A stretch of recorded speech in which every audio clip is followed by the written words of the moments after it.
pas violenter cette table. Voilà, Mais c'est vrai que dans le vocabulaire médiatique, ça se fait. Du coup, le Black Bloc, qui est dans l'esprit commun, incarne ce qu'est l'anarchisme, même si c'est beaucoup plus large que ça. Mais dans l'esprit commun, dans l'esprit médiatique, c'est Black Bloc égale anarchisme, anarchisme égale Black Bloc. C'est un groupe violent, alors que si on regarde dans les faits, jamais on a entendu parler de gens grièvement blessés par le Black Bloc. Oui, voilà, c'est-à-dire comme on ne sait pas exactement ce que c'est, on va le catégoriser, c'est violence. Et violence égale casser quelque chose qui ne m'appartient pas. Dans un contexte quel qu'il soit, nous devons créer des structures qui soient réellement démocratiques et agir de façon réellement démocratique, donc anti-autoritaire en fait.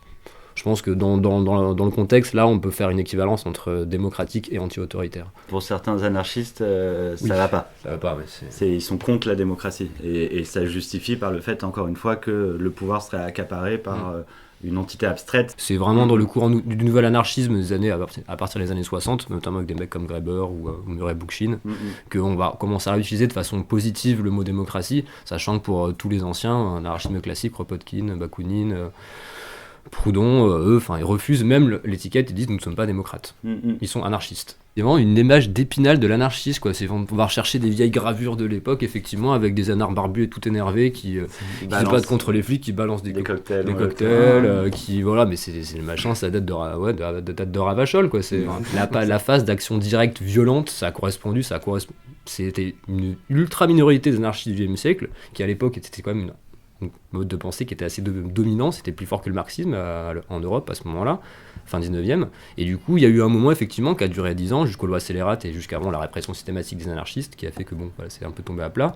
Il y a eu une dizaine d'années où il y a eu quelques attentats violents avec des morts effectivement qui ont été menés par une petite poignée d'anarchistes qui étaient complètement écartés du reste des mouvements à l'époque étaient construits dans différents pays, et ça a suffi pour marquer jusqu'à encore aujourd'hui les imaginaires, quoi. C'est du coup il y a les attentats anarchistes. Ma mère a début chez Anar, elle s'est toujours pas habituée, quoi.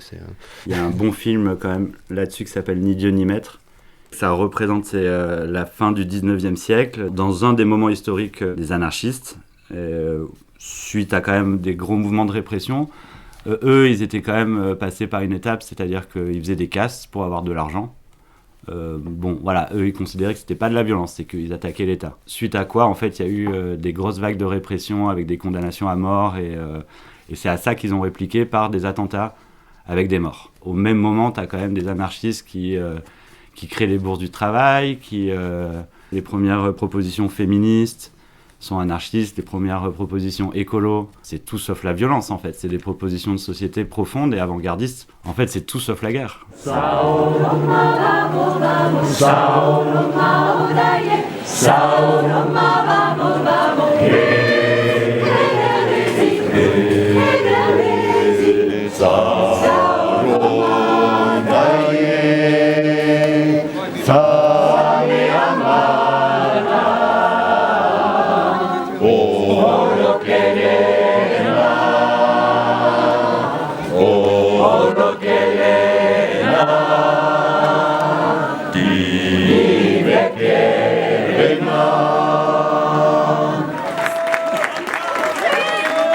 Donc toi, tu fais partie de différents collectifs, et c'est quoi tes rapports à la pensée anarchiste ? En me cultivant, en faisant des recherches, il m'a semblé que les principes anarchistes étaient au plus proche de la manière dont je voulais vivre et dont j'aurais voulu que chacun puisse vivre.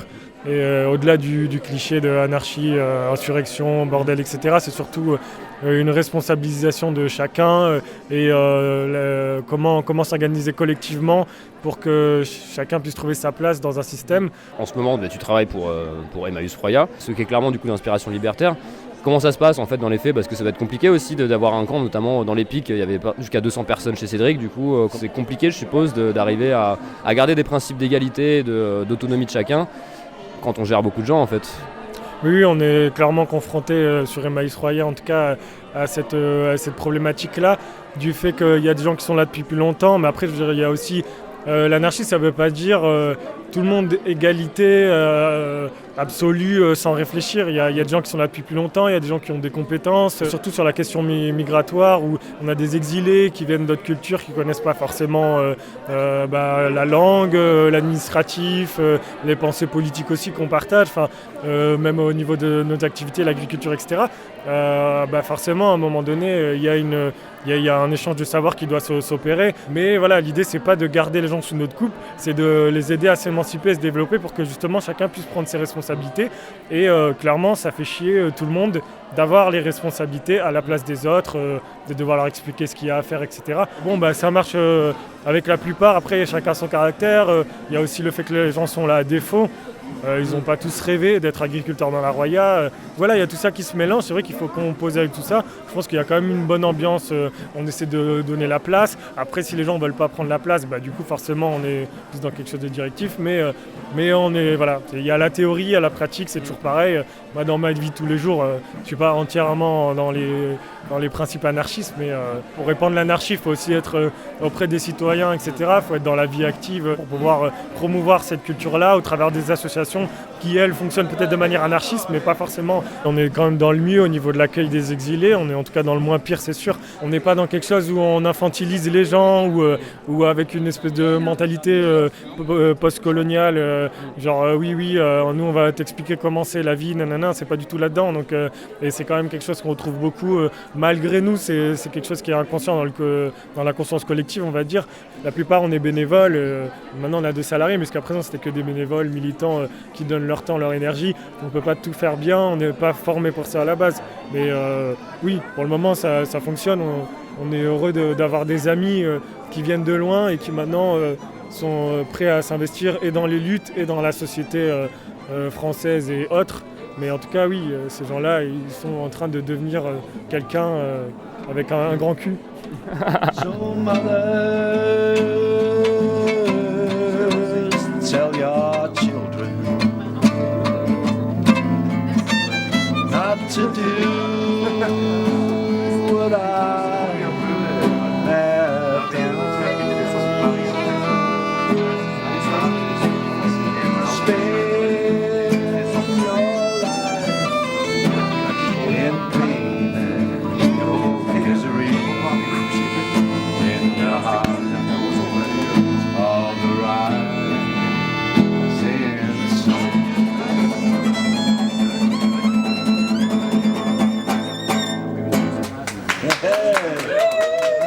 C'est vraiment un moyen d'action aussi l'anarchie, quoi. C'est pas juste une pensée politique et ça passe vraiment par l'autogestion et tout, et finalement je l'ai bien découvert aussi par le mouvement des Gilets jaunes, parce qu'avant les manifs que j'avais faites, ça passait toujours par des syndicats ou des organisations politiques, mais qui étaient organisées hiérarchiquement, et là ce mouvement-là, je trouvais que c'était vraiment la démonstration d'une forme d'autogestion finalement. Ce mode de gestion-là, entre guillemets, permet à tout le monde d'avoir accès à la parole.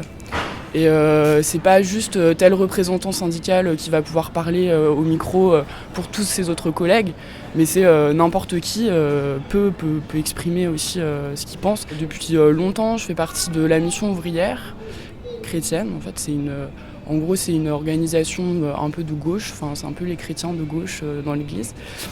Et ça m'a...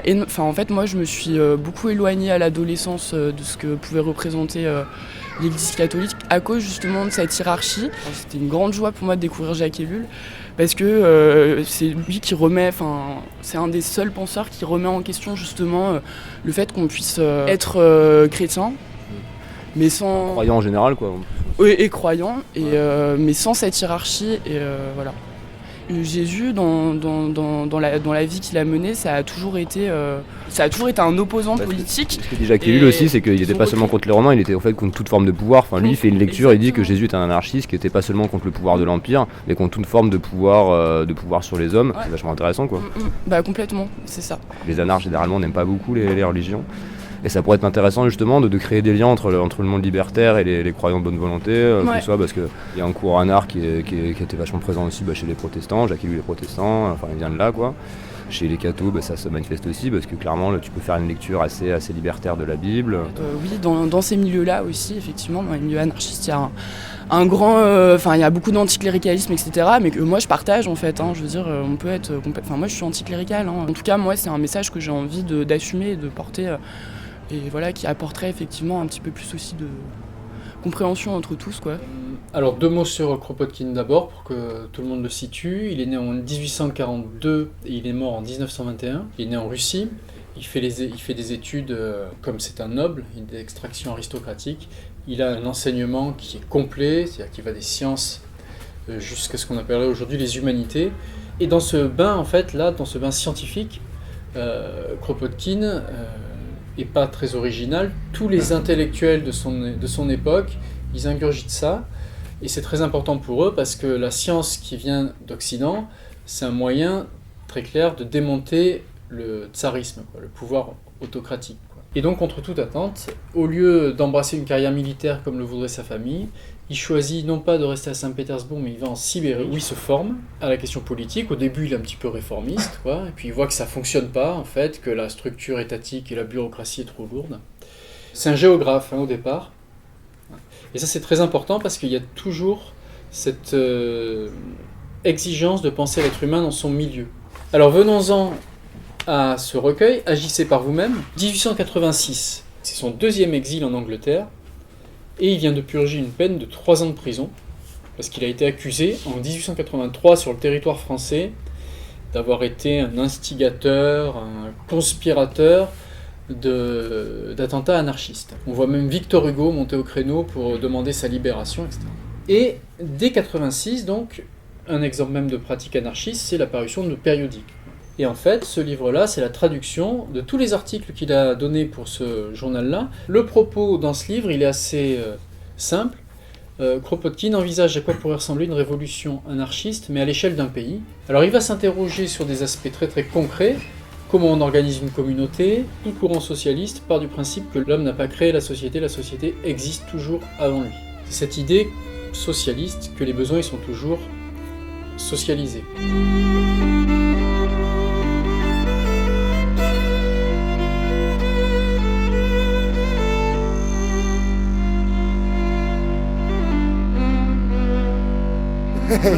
J'habite par là, Dans le coin. dans la montagne depuis 20 ans. On va dire. Toi, du coup, tu fais partie d'un groupe qui s'appelle Ethnopère, bien impliqué dans les activités anard de la vallée. Donc, est-ce que tu peux parler comment, toi, tu as découvert tout ce qui est pensé anard, libertaire, tout ça J'ai vu des affiches de la fédération anarchiste quand j'avais 13-14 ans, avec une main coincée dans des barbelés qui disait l'armée embauche, elle te tend la main. Fédération anarchiste et tout, et je me disais d'où ils sortent. Du coup, je suis allé à la fédération anarchiste. Après, ça me saoulait de militer le mercredi, une fois par semaine, je sais pas quoi, dans la maison des associations, dans le même local que les identitaires savoyards, tu sais, c'était à Chambéry. Donc je me disais, c'est pas suffisant. J'étais un peu nomade et on a occupé des centres sociaux avec une équipe de gens pendant 2 ans. Et après, je me suis installé à la montagne où on a fait le groupe Ethnopère et qu'on continuait à avoir le lien avec les squats et la mouvance punk anarchiste. Et avec la marine aussi, du coup Et à Marine, c'est venu après, et ça fait une dizaine d'années à Marine. À Marine, c'est un lieu autogéré avec un collectif, un groupe de gens. Il y a des jardins, des festivals de musique, il y a une brasserie.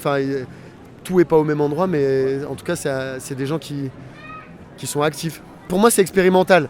Il y a des tests qui ont été faits, il y a eu la Commune de Paris, je sais pas, l'Espagne en 1936, le Chiapas, là il y a Rojava maintenant. Et avec Sarkeya aussi. Mais il n'y a rien de figé. Ouais, c'est plus un anarchisme instinctif en fait. Voilà, là, moi, genre je suis de plus, façon dans d'instinct, ma tu t'organises ou avec. J'étais à l'AFA, mais le militantisme, ça m'a saoulé en fait. Ça reste un truc à inventer ensemble. C'est pas un truc qui existe, qu'on doit appliquer. On peut pas le lire bibliquement, ces putains de livres anarchistes, et créer une société libre. Mais du coup, c'est des gens qui se réclament du côté anard dans les vallées, il y en a quelques-uns. C'est parce qu'il y a quand même une petite communauté dans la vallée de la Roya. C'est un petit groupe de gens qui agissent beaucoup pour aider les migrants, pour créer des trucs écolos, pour créer des trucs, des lieux autogérés. Des anarchistes, il n'y en a pas tant que ça, et il n'y a pas d'organisation. Là, tu parles pour aider les migrants, pour lutter contre ci, contre ça. C'est des gens, il y a énormément de bords différents. Dans la vallée, après, j'ai l'impression qu'il y a de plus en plus de jeunes qui refusent les chefs, les maîtres, les dieux, et les lois, les flics. Il y a des liens politiques qui se font entre l'autonomie, les banlieues, les réseaux anarchistes, les squats. Il y a plus d'assemblées populaires, il y a plus d'actions radicales, au sens où on cherche la racine du problème. Par exemple, des multinationales, les marchands de sommeil, je sais pas, qui pourraient se faire attaquer dans ces manifs. C'est l'idée libertaire qui prend de la place. dans les méthodes de lutte, dans les manières de s'organiser. Et il y a aussi une partie des gens qui j'ai l'impression que ça revient un peu comme les brigades internationales en 1936, où les gens ils partent en Grèce contre l'expulsion du quartier squatté, là, Exarchia ou je sais pas quoi. Sarkeia, ouais. Exarchia. Et après il y a Rojava, comme il y a eu le Chiapas, et ça existe encore le Chiapas, mais ça existe déjà. Mais bon, l'anarchie c'est aussi plein de directions. Tu peux faire des repas de quartier, des fripes, de la musique. Dans toutes ces actions, on va dire, anarchistes, il y a toujours l'illégalité et la menace de la prison et de la répression qui plane.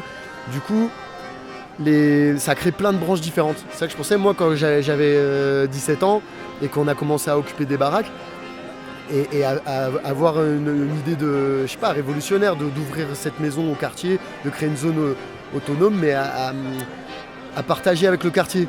Des squats où il y avait des clandestins, des féministes, des punks qui se tapaient sur la gueule à coups de marteau, tout bourrés, des artistes, des graffeurs, des trucs, et tout le monde vivait ensemble. Parce qu'ils avaient peut-être des points communs, genre le même mode de vie, le même genre la même manière de trouver de la bouffe.